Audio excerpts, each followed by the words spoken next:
Je me souviens longtemps, une jeune dame venait de la France. Elle y a passé presque toute sa vie, programme scolaire français, étudié là-bas, vécu là-bas pendant un temps. Ensuite, elle a décidé de rentrer en Afrique, dans son pays natal, pour aller y vivre, y travailler. Arrivée dans son pays natal, elle a été engagée par une entreprise de médias, je crois. Entreprise médias où il y avait section télévision, section radio et tout le bazar. Elle a commencé à travailler. Évidemment, comme vous savez, pour beaucoup d'Africains qui vivent à l'étranger, dans un pays étranger, surtout en France, hein, on rentre en Afrique avec un accent de Jean-Luc Mélenchon et tout ça. Elle a eu cette tendance de surplomber sur les autres. Elle avait ce complexe de supériorité clair et évident, en tout cas par rapport à toutes ces jeunes dames qui travaillaient dans la boîte avant elle. Son supérieur principal était en train de faire un exposé. Cette vidéo que j'ai postée hier a été supprimée par TikTok. Hier, j'ai posté une vidéo qui parle d'un Camerounais qui a été élu étudiant de l'année en Allemagne. Mais malheureusement, les gens se sont attardés sur son appartenance ethnique à cause certainement de son nom. On reçoit ça. Ouais, c'est embêtant. À chaque fois que vous publiez une vidéo, vous devez avoir des notifications comme ceci. Je sais que je crie haut et fort que je suis contre les... Ça. Les sanctions commencent à pleuvoir. On me menace de me bannir du programme de monétisation TikTok pour avoir publié cette vidéo. Tu as sûrement entendu parler de ce qui se passe au Congo. Et si ce n'est pas le cas, je t'invite à aller te renseigner parce que à l'heure...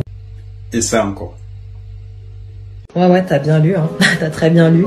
Aujourd'hui, j'ai envie de dénoncer en fait cette inégalité qu'on reçoit sur les réseaux sociaux, surtout quand on est une femme et qu'on est noire. Le nombre de commentaires que je signale tous les jours et pour lesquels j'ai toujours une réponse en mode ah ben non, ça n'en fera pas les consignes communautaires. Je me pose des questions de quelle communauté vous parlez parce que c'est quand même assez intriguant. Là, je pense qu'il n'y a pas plus clair. On sait très bien que c'est une originalité, donc le concepteur de ce mot-là très original. Je pense que ça en est de trop pour le cercle africain. Liberté de communication, de partage et de connaissances. C'est la raison pour laquelle nous avons mis sur pied le réseau social africain Djiba World, disponible sur App Store et Play Store.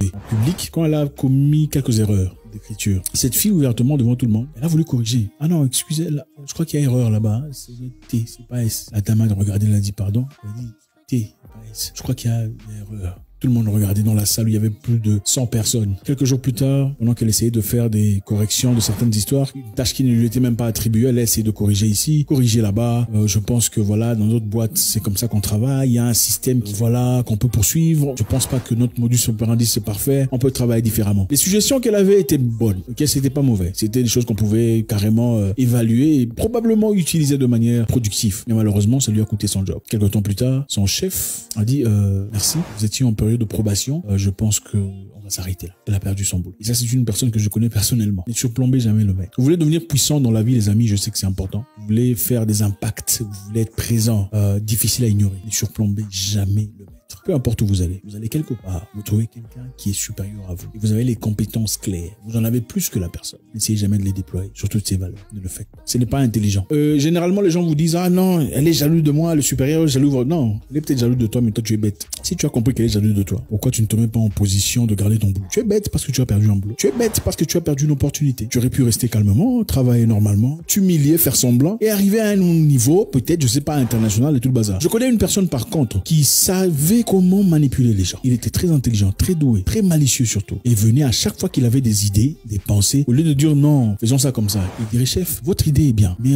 est-ce que vous pensez pas que si on y rajoutait cet élément, ça changerait les choses complètement et tout le monde percevrait? En tout cas, moi je suis d'accord avec vous en disant ça. Est-ce que vous pensez pas que si on y rajoutait ceci et cela, ça changerait les choses? Le chef dirait oui, évidemment, c'est une très bonne... Oui, chef, voilà, moi je vous ai confiance en vous. Pour certaines personnes ici, ça paraît comme la flatterie. Mais en réalité, cette personne a passé son message et faisant semblant comme si c'était l'idée du chef. L'idée n'est pas du chef. Chef, monsieur Moussoungou, je trouve qu'il vient en retard. Mais vous, avec votre pouvoir, je sais, j'ai fait confiance en votre capacité de prendre des décisions. Mais si c'était pour moi, en tout cas, je l'écarterais. Mais je sais que vous prenez la bonne décision. Parce que ça nous aiderait à tous à avancer s'il n'était pas là. Mais je sais que vous prendrez la bonne décision. Vous voyez? Il ne s'est pas opposé au chef, mais il a clairement joué un jeu très intelligent, en donnant l'impression que c'est le chef qui prenait la décision. Numéro 2, pour ceux qui veulent devenir puissants. Il faut toujours dire moins que nécessaire. Exposer moins que nécessaire. C'est très important.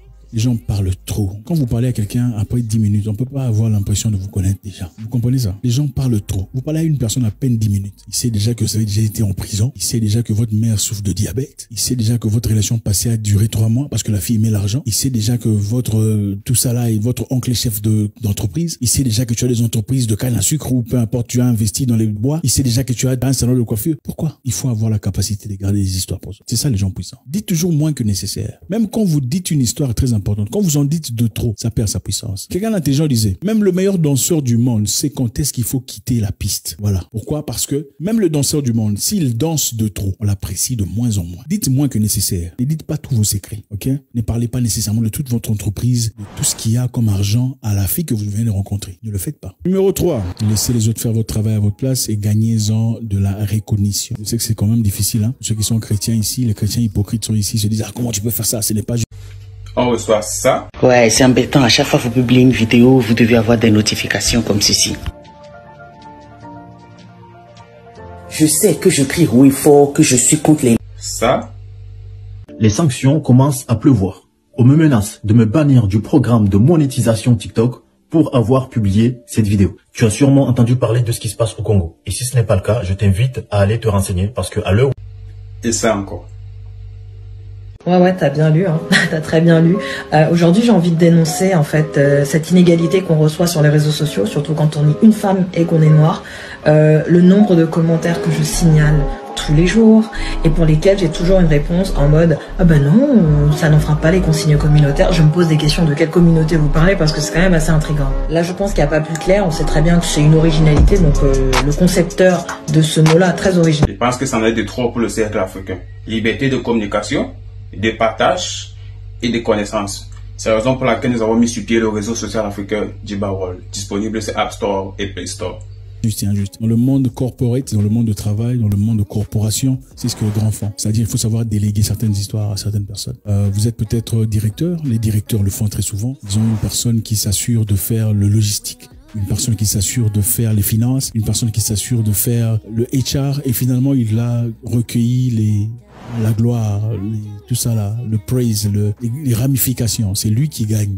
Permet à ce que certaines personnes font un travail peut-être dur, mais en final, c'est lui qui gagne. Bon, c'est quand même pas pour tout le monde, hein, mais c'est ça le monde dans lequel on vit. Dans ce monde, aussitôt qu'on dormira, on se lèvera, il y aura des gens qui font du mal à d'autres. Non, vous choisissez d'être qui? Vous voulez être celui qui subit les conséquences. Vous n'êtes pas obligé de faire du mal, mais vous pouvez faire tout ce qui est à votre position pendant que vous y êtes temporairement pour avancer et évoluer. Tu entres quelque part, manoir, peu importe, communauté des gens. Oh, la cuisine est sale, vous êtes des gens sales. Tout le monde va te haïr, même si tu as raison. Il faut commencer par montrer aux gens, sans nécessairement en parler. Tu nettoies. Tu dirais, les amis, regardez la cuisine. C'est propre, non? Ah, maintenant on va faire un effort pour essayer de garder ça comme ça. C'est comme ça qu'on fait. N'essayez jamais de changer tout à la fois. Prenez le temps nécessaire. Examinez, complétez, remplissez.